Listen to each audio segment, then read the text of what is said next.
श्रीपादराजं शरणं प्रपद्ये. अध्याय 11. सुब्बय्या श्रेष्ठी, चिंतामणी, बिल्वमंगल यांचा वृत्तांत. दत्त आराधनेद्वारा सर्व दैवतांच्या आराधनेचं फळ. श्रीपादांचा जन्म अत्युद्भूत ज्योतिर्मय. दुसऱ्या दिवशी सकाळी सुब्बय्या श्रेष्ठींनी सांगण्यास प्रारंभ केला. ते म्हणाले, श्री दत्तप्रभू सर्व देवतांचं स्वरूप आहेत.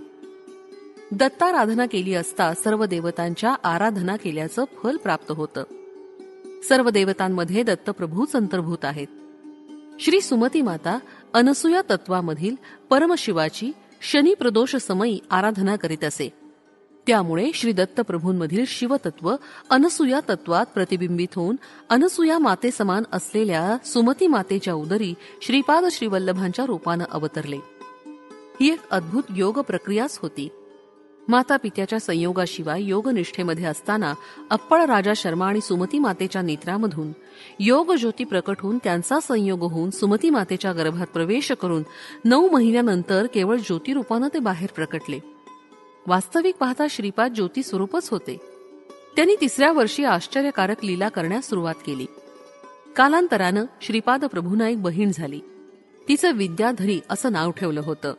विद्याधरीच्या जन्मदिवशीच बापनाचार्यालूंचे एक दूरचे बंधू मल्लादी रामकृष्णावधानुलू नावाचे एक महान पंडित त्यांच्या घरी आले. त्यांना चंद्रशेखर नावाचा एक मुलगा होता. घंटीकोटा यांच्या घरी महालक्ष्मीच जन्मली. ती मल्लादी घराण्यात सून म्हणून चांगली आहे असं ते नातेवाईकात मुक्त कंठानं सांगू लागले. श्रीपाद प्रभूंना सुद्धा हे नातं पसंत होतं.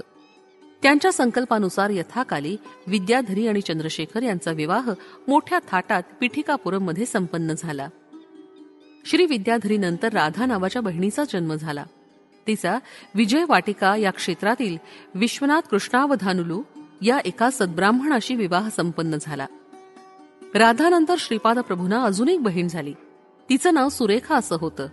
तिचा विवाह मंगलगिरी येथील ताडपल्ली दत्तात्रेय अवधानुलू नावाच्या एका विद्वान सच्शील युवकाबरोबर झाला. श्रीपादांच्या लीला अकल्पनीयच आहेत. त्या लीलांचं स्मरण केलं असता पाप नष्ट होतं. गोदावरी मंडलात तांटकापूर म्हणजे तुणुकू नावाचं गाव आहे. तिथं अनेक वाजपेयांमध्ये पौंडरिक महायाग करणारा एक परमपवित्र असा वंश आहे. ते वाजपेय याजी आहेत. पिठिकापुरम मधील मल्लादींचा आणि वाजपेय याजींचा अगदी निकटचा संबंध असल्यानं वाजपेय याजी इदम ब्रह्म्यम मिदम क्षात्रम या सिद्धांतावर विश्वास ठेवणारे आहेत. ते वशिष्ठ, शक्ती, पराशर ऋषी, प्रवरान्वित पराशर गोत्रातून आलेले ऋग्वेदी. तर मल्लादी यजुर्वेदी होते. कन्नड देशात ऋग्वेद पाठ करणाऱ्या बालकांसाठी शिकवणारे उत्तम गुरु होते. त्यामुळे तांटकपुरातून वाजपेय याजी मायणाचार्युलू यांना बोलावून होयशाला येथे नेहमीसाठी वास्तव्यास नेले. तेव्हापासून त्यांना होयशाला ब्राह्मण असे संबोधू लागले. यांनी ब्राह्मण वृत्ती आणि क्षात्र वृत्ती समानतेनं स्वीकारली. सनातन धर्माच्या रक्षणासाठी त्यांनी अनेक अडचणींचा सामना केला. मायणाचार्यांना 2 पुत्र होते. एक माधवाचार्य आणि दुसरा सायणाचार्य. हे दोघे महान पंडित होते. सायणाचार्यांनी वेदांवर भाष्य लिहिलं. माधवाचार्यांनी महालक्ष्मीच्या अनुग्रहासाठी तीव्र तप केलं. विशेष कृपा कटाक्षाची याचना केली. तेव्हा लक्ष्मी देवी म्हणाली, ते या जन्मात साध्य होणार नाही. तेव्हा माधवाचार्य म्हणाले, माते, मी संन्यास घेत आहे. आणि संन्यास म्हणजे मनुष्याचा दुसरा जन्मच असतो. त्यानंतर देवीनं हवा असलेला वर दिला. या वराच्या योगानं लोखंडास स्पर्श करताच त्याचं सोनं होत असे. त्यांचंच संन्यासाश्रमातील नाव विद्यारण्य स्वामी असं होतं. श्रीपाद प्रभूंचा अनुग्रह त्यांना प्राप्त झाला होता. यांच्या 3ऱ्या पिढीत संन्यास आश्रमाच्या परंपरेतील श्रीकृष्ण सरस्वती हे श्रीपाद प्रभूंच्या पुढच्या अवतारात नृसिंह सरस्वतींच्या अवतारात संन्यास दीक्षा देणारे गुरु होतील अशी भविष्यवाणी केली होती. त्यांची भोगातील इच्छा नष्ट न झाल्यामुळं त्यानंतरच्या शतकात सायणाचार्यांच्या वंशात गोविंद दीक्षित या नावानं जन्माला येतील. ते तंजावर प्रांतांच्या महाराजांचं महामंत्रीपद सुशोभित करतील. त्यांच्या कर्तव्यनिष्ठेची सारीकडे प्रशंसा होईल. ही भविष्यवाणी म्हणजे श्रीपाद प्रभूंचा सत्यसंकल्पच होता. अनेक देवतांच्या आराधना करताना या देवतांमध्ये दत्तप्रभूंचं चैतन्य प्रतिबिंबित झालेलं असतं. ते साधकाच्या अभिष्टाची परिपूर्ती करतं. दत्तप्रभूंचा आश्रित असणारा ज्या दैवतेचा अंश आहे त्याच्याकडून कोणतंही काम किती प्रमाणात करून घ्यायचं हे दत्तप्रभूच ठरवित असतात. ध्रुवानं कठोर तप करून श्री महाविष्णूंना प्रसन्न करून घेतलं.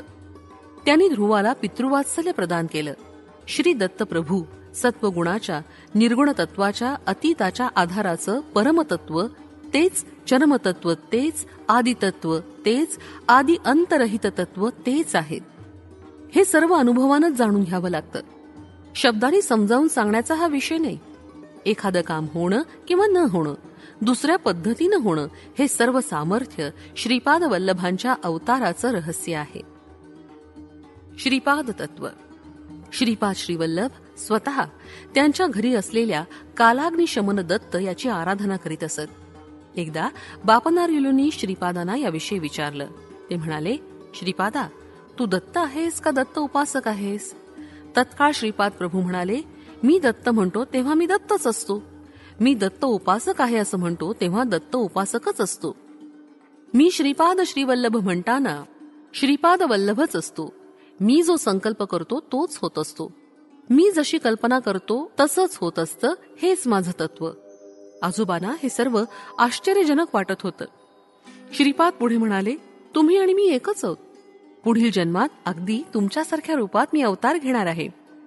तुमच्यामध्ये संन्यास घेण्याची प्रबळ इच्छा आहे. परंतु तुम्ही या किंवा पुढच्या जन्मी संन्यास ग्रहण करणं हे माझ्या संकल्पात नाही. तंतोतंत तुमच्या सारख्याच रूपानं अवतार घेऊन तुमची कर्मबंधनं वासना यांचा नाश करण्याचं मी ठरवलं आहे. श्रीपादांनी आजोबांच्या भ्रूमध्यात स्पर्श केला. ते कूटस्थ चैतन्याचं स्थान आहे. त्यांना काही क्षणातच हिमालयात निश्चल तपसमाधीत असणाऱ्या बाबाजींचं दर्शन झालं. ते काही वेळातच प्रयाग महाक्षेत्रातील त्रिवेणी संगमात स्नान करत असल्याचं आणि त्यानंतर श्रीपाद श्रीवल्लभांचं रूप दिसलं. ते स्वरूप कुक्कुटेश्वराच्या देवालयातील स्वयंभू दत्तात विलीन झालं. त्यांच्यातील अवधूत स्वरूप निघालं. त्यांना बापनार्यांची कन्या सौभाग्यवती सुमती महाराणी भिक्षा घालत असल्याचं दिसलं. त्या अवधूतानं श्रीपाद श्रीवल्लभांचं बालरूप धारण केलं आणि सुमती महाराणींच्या मांडीवर तान्ह्या बाळाच्या रूपात झोपलेले बापनार्यांना दिसले. मातेच्या मांडीवरील बाळ पाहता पाहता 16 वर्षाच्या मुलात रूपांतरित झाले. त्या युवकानं त्यांच्याकडे दृष्टी टाकीत हुबेहूब बापनार्यांसारखंच रूप घेतलं आणि ती मूर्ती संन्याशाची होती. 2 नद्यांच्या संगमावर स्नान करून आपल्या शिष्यांसह ताठ मानेनं चालू लागले.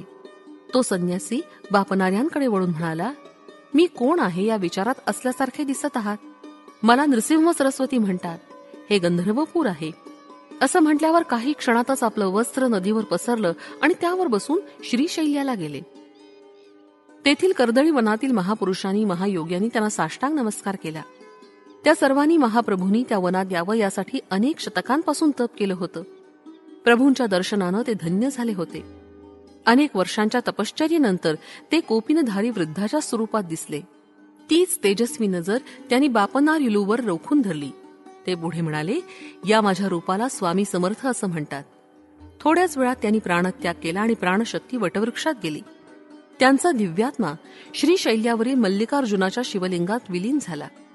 महापवित्र अत्यंत शक्तिवंत असलेल्या त्या शिवलिंगातून मेघ गंभीर स्वरात आवाज आला, बापनार्या, तू धन्य आहेस. अनंत केवल अज्ञान स्वरूप अविनाशी असणारा मी तुझ्या एका क्रियाशक्ती योगामुळं सूर्यमंडळातून शक्तिपात करून या ज्योतिर्लिंगात आकर्षित झालो. या ज्योतिर्लिंगात विलीन असणारे 16 सहस्त्र दिव्य पुरुष सर्वदा माझी सेवा करत असतात. या ज्योतिर्लिंगाच्या दर्शनाला येणाऱ्या भक्तांना हे दिव्य पुरुष भौतिक आणि आध्यात्मिक प्रगतीमध्ये सहाय्य करतात. त्रिमूर्ती स्वरूपात असणारा मी श्रीपाद श्रीवल्लभ, नृसिंह सरस्वती आणि स्वामी समर्थ या रूपात तुला अनुग्रहित करत आहे. असे शब्द बापनार्यांना ऐकू आले. या प्रसंगानं